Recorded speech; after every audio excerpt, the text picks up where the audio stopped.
मराठा समाजाला आरक्षण देताना ओबीसी समाजावर अन्याय झाला नाही पाहिजे ही भूमिका प्रथम दिवसापासून त्यांनी मांडली होती आणि त्याच पद्धतीने आताही हे सरकार कोणत्याही समाजावर अन्याय होऊ देणार नाही.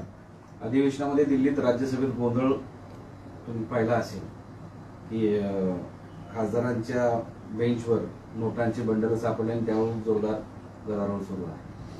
नोटाचे बंडल सापडण्याचं काही कारणच नाही. आता काही कोणत्या निवडणूक नाही, कोणाची काही देवाणघेवाण नाही आणि म्हणून काही घोडेबाजार होण्याचा काही संभावना पण नाही. हे कसे आले काय आले याची चौकशी कदाचित तिथं सभापतीने आदेश दिले असतील आणि जेव्हा चौकशी होईल त्या टायमाला ते समोर येईल. उद्या परवा तेरवा असे 3 दिवस सलग विशेष अधिवेशन होते, ते स्पष्ट झाले आहे. पण मंत्री नवे कधी मिळतील दुसरे तिघांशिवाय? 7, 8, 9ला जे विशेष अधिवेशन बोलवलंय ते अधिवेशन झाल्यानंतर 11 किंवा 12 तारखेला मंत्रिमंडळाचा विस्तार होईल असं सुतोवाच देवेंद्र फडणवीस साहेबांनी स्वतः केलेलं आहे. म्हणून आता जास्त कालावधी लागणार नाही. ही शपथविधी केव्हा कुठे आणि कधी घेतल्या जाईल या संदर्भामध्ये लवकरच घोषणा होण्याची शक्यता आहे. मंत्रिमंडळामध्ये कोण असेल कोण नसेल याचा निर्णयसुद्धा त्या त्या पक्षाचे नेते हे घेणार आहेत. म्हणून कोण कोण या मंत्रिमंडळात असणार आहे हे आपल्याला त्या एक शपथविधीच्या 1 दिवस अगोदर कळेल. पण घवघवीत यश मिळालं आहे त्यामुळे इच्छुक पण घवघवीत आहे. म्हणजे मोठ्या संख्येने आहे. ज्याला डावललं तर तो नाराज, त्याला डावललं तर हा नाराज. एकंदरीत आता जर पाहिलं या विधानसभेमध्ये 232 सदस्य हे महायुतीकडे आहेत आणि असलेली मंत्रिपदे हे एकूण 43 आहेत. म्हणून हे निश्चितच आहेत. यात थोडी कसरत करावी लागेल. अनेक जण सिनियर आमदार आहेत, अनेकांचा अनुभव आहेत.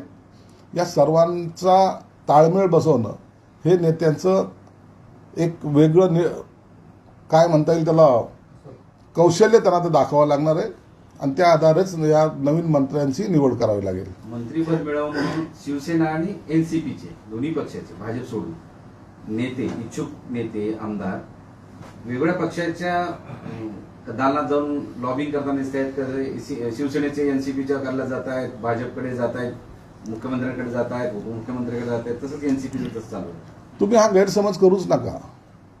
शिवसेनेचा आमदार जर भाजपच्या नेत्यांना भेटायला गेला किंवा एनसीपीचा आमदार शिवसेनेच्या नेत्याला भेटायला गेला तर त्याची मंत्रिमंडळात वर्णी लागते असा कोणताही भाग नाही.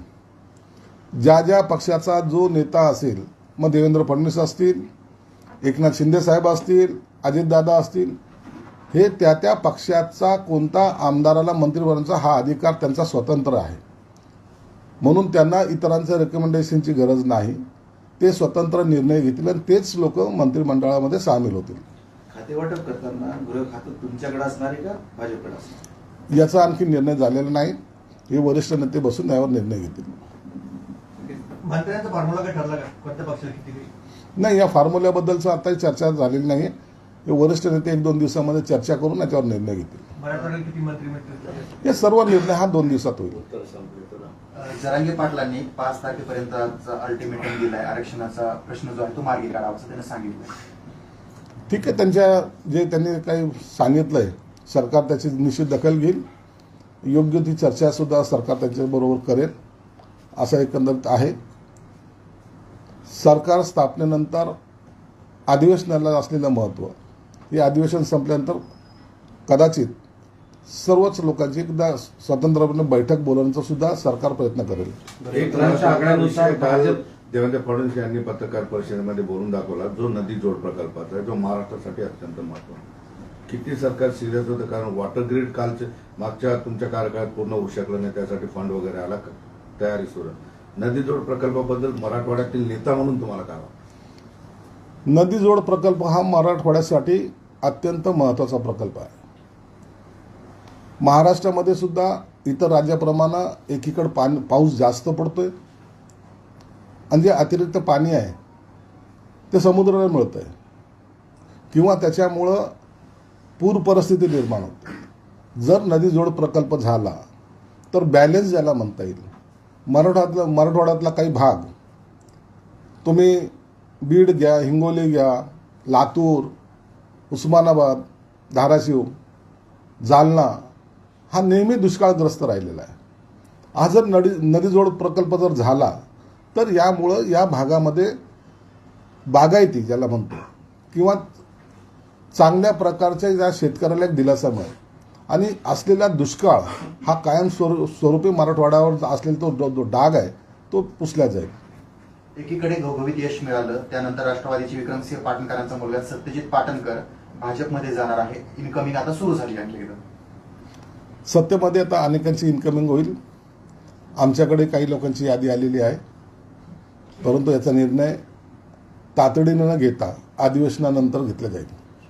अवकाळी पावसामुळे आता नवीन सरकार बनलंय, शेतकऱ्यांना सुद्धा खूप मोठा शेतकऱ्यांना अनेक प्रकारे दिलासा द्यायचं काम सुद्धा सरकारने केलेलं आहे. आता जे सुद्धा आणखीनही शेतकऱ्याची बिकट अवस्था होणे किंवा त्यांना मदत मिळण्यासाठी जे जे उपाययोजना करता येईल ते सरकार निश्चित करेल. शेतकरी हा महाराष्ट्राचा कणा आहे, म्हणून त्याला कुठेही डावलल्या जाणार नाही. प्रायोरिटीने शेतकऱ्याला दिलासा द्यायचं काम हे सरकार करेल. एकनाथ शिंदे हे मुख्यमंत्रीपद शपथ घेणार नाही अशी सगळी चर्चा सुरू होती. नेमकं असं काय झालं की म्हणजे ते राजी झाले? एकनाथ शिंदे साहेबांनी सर्व आमदारांचा जो आग्रह होता त्याचा मान राखून ही उपमुख्यमंत्री पदाची शपथ घेतली. सभागृहामधला असलेला त्यांचा अनुभव, 2.5 वर्षाचा मुख्यमंत्री कालावधीमध्ये त्यांनी केलेली कामं, त्यांचा जो आज रॅपो या महाराष्ट्रामध्ये निर्माण झालेला आहे, अनेक योजना ज्याचे प्रणेते ते आहेत, त्यामुळे ते सभागृहात असावं, सभागृहामध्ये त्यांचा कंट्रोल आमच्यावर असावा आणि सरकार म्हणून त्यांनी आणखीन चांगलं काम करावं हा हेतूने आम्ही त्यांना विनंती केली होती. म्हणून त्यांनी त्या विनंतीला मान दिला आहे आणि आज ते उपमुख्यमंत्री पदावर शपथ त्यांनी ती घेतलेली आहे. पुण्यामध्ये निवडणुका संपल्याच्या नंतर गुन्हेगारीचं प्रमाण वाढले, तर काही लोकांचा समत आहे की अजितदादांकडे सुरक्षात द्यावं म्हणून. याचा निर्णय आता होईल, त्यावर जास्त भाष्य करणं योग्य नाही. सगळ्यात महत्वाचा शेवटचा प्रश्न, आता तुमच्यावर अन्याय झाला, तुम्हाला मंत्रिपदाचं काय तुमचं? माझ्यावर काय झालं याची सर्व जाणीव एकनाथ शिंदे साहेबाला आहे. एकनाथ शिंदे साहेब आहेत ते कार्यकर्त्याची जाणीव ठेवतात. कोणत्या कार्यकर्त्याला कोणत्या क्षणी कुठं बसवायचं हे निर्णय घ्यायला ते सक्षम आहेत. म्हणून ते जो काही निर्णय घेतील तो आम्हाला मान्य राहील. सूत्रांच्या माहितीनुसार भाजपचे 12, शिंदेचे 9 आणि अजितदादांचे 8 मंत्री शपथ घेणार असल्याची माहिती भेटते. हे सूत्राच्या माहितीनुसार आहे. योग्य ती माहिती तुम्हाला देवेंद्र फडणवीसांना शिंदे साहेब आणि अजितदादा देतील. चल आता झालं का? करायचं बंद.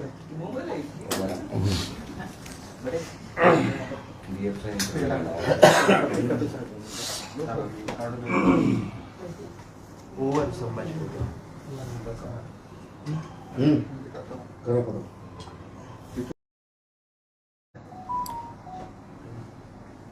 महाराष्ट्रातील सर्व जनतेने प्रथमतः इतका मोठा शपथविधी सोहळा पाहिला. जवळपास 50 ते 60 हजार जनतेने या सोहळ्याचा आनंदही घेतला. जे सरकार त्यांना हवं होतं, माहितीचं सरकार येताना जे पाहायचं होतं ते काल त्यांनी पाहिलं पण, अनुभवलं पण. आणि या शपथविधीला देशातील मोदी साहेबांसहित अनेक मान्यवर उपस्थित होते. जी शंका काही लोकांना होती की महायुतीमध्ये ऐन वेळेला काही बिघाडा होतोय का, एकनाथ शिंदे साहेब शपथविधी घेतील की नाही घेतील, या सर्व प्रश्नाची उत्तरं त्या शपथविधीच्या समारंभामध्ये आपल्याला पाहायला मिळाली. हे आलेलं सरकार 5 वर्ष किती मजबूतीने चालेल याची ग्वाही या सर्व मुख्यमंत्र्यांसहित सर्वांनी दिलेली आहे. म्हणून कालचा हा आनंद सोहळा ज्या लोकांनी पाहिला नाही, ज्याला आमंत्रित केल्यानंतरही आले नाही, ते दुर्दैवी लोकास म्हणायला काही हरकत नाही. मी या सोहळ्याचा साक्षीदार म्हणून एक वेगळ्या दृष्टिकोनातून पाहतोय. कालच शपथ झाल्याबरोबर देवेंद्र फडणवीस साहेबांनी ज्या शिंदे साहेबांनी घोषणा केल्या होत्या किंवा ज्या योजना आणल्यात त्याची अंमलबजावणी चालू राहील असं स्पष्टपणे सांगितलं आहे. म्हणून मुख्यमंत्री लाडक्या बहीण योजनेतून अंतर्गत जे काही 1500 रुपये दिले जायचे आता ते 2100 रुपये होणार आहेत. ही सर्वात आनंदाची बातमी कालच्या झालेल्या त्यांच्या प्रेसमध्ये त्यांनी सांगितली आहे. म्हणून कोणी कितीही टीका केली तरी या तिन्ही पक्षाचं असलेलं सरकार अत्यंत मजबूतीने आणि अत्यंत गतीने चालेल याबद्दल शंका नाही.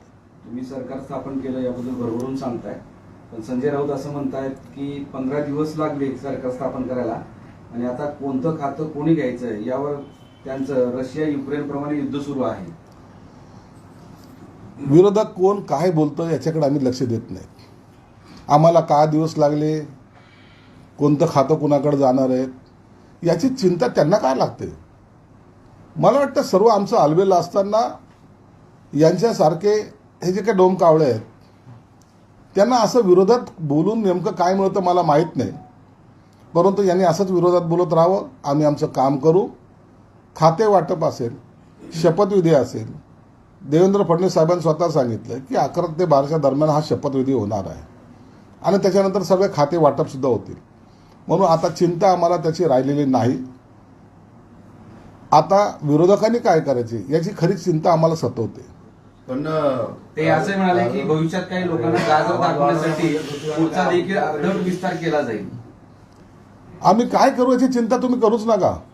सरकार मजबूतीने चालेल एवढं मात्र निश्चित.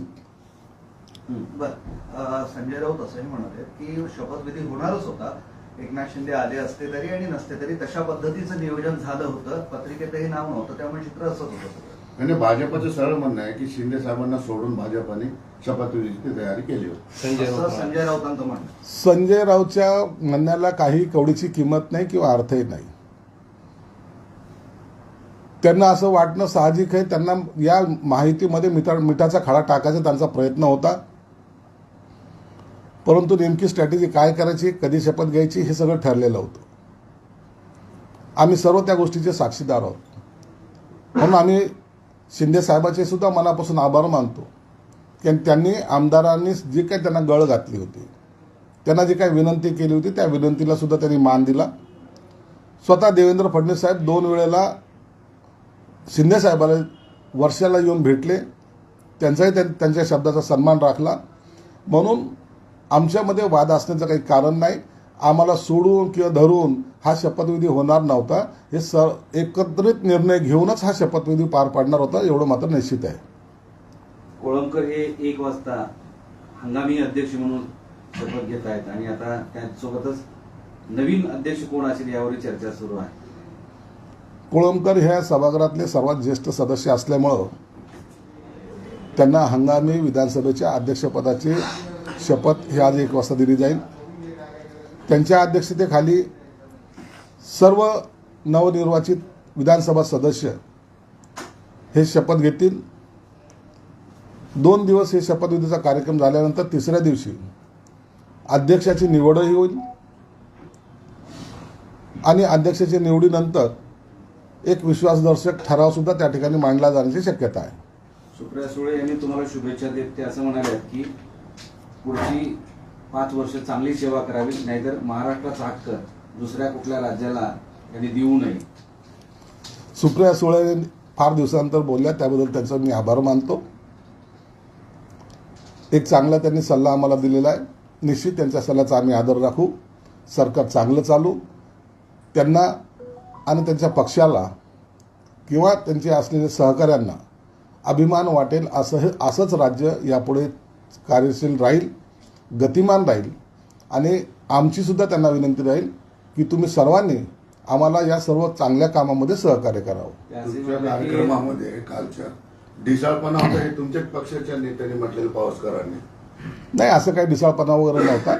इतक्या मोठ्या कार्यक्रमामध्ये थोडे बहुत गर्दी झाल्यानंतर नियंत्रणात आणण्यासाठी थोडी गैरसमज जर कुणाची झाली असेल तर ती थोडी बहुत होत असते. सुप्रिया सुळे असं म्हणाले की फडणवीस काल लाडकी बहीणचे 2100 रुपये देणार सुरू करणार असं म्हणाले. शक्य असेल तर 1 जानेवारी 2000 पासूनच ती मागणी मान्य करावी. नागपूरच्या अधिवेशनामध्ये यासाठी विशेषतः तरतूद केल्या जाईल आणि त्याची अंमलबजावणी तातडीने करण्याचा आमचा प्रयत्न राहील. फडणवीस असंही म्हणाले की लाडकी बहिणीसाठी जे आहे तर योजनेची छाननी केली जाणार आहे असं ते काल बोलले. योजनेची छाननी केली जाईल याचा अर्थ असा नाही आहे की कुणाला बाद केला जाईल. चुकीचे कागदपत्र कोणी सादर करू नये आणि त्याचा चुकीच्या लोकांनी गैरफायदा घेऊ नये हा त्याच्या मागचा फक्त उद्देश आहे. बाकी जे आहेत जे व्हॅलिड झालेत त्यांच्यावर कुठेही गदा येणार नाही. गुलाबराव पाटील आणि अमोल मिटकरी यांच्यात चांगलंच पेटलं दिसतंय. ते म्हणाले की गुलाबराव पाटील यांना मंत्रिपद मिळो की नाही मिळो ही सत्यनारायण चरणी प्रार्थना आहे आणि त्यांनी फक्त अधिक बोलू नये. मिटकरीच्या याच्यावर मी भाष्य करणार नाही. तेही विद्वान असल्यामुळे त्यांच्याबद्दलचं जास्त भाष्य करणं मला योग्य वाटत नाही. जातीनिहाय जनगणनेला भाजपचा विरोध नाही, मात्र ओबीसींवर अन्याय होता कामा नये असं फडणवीस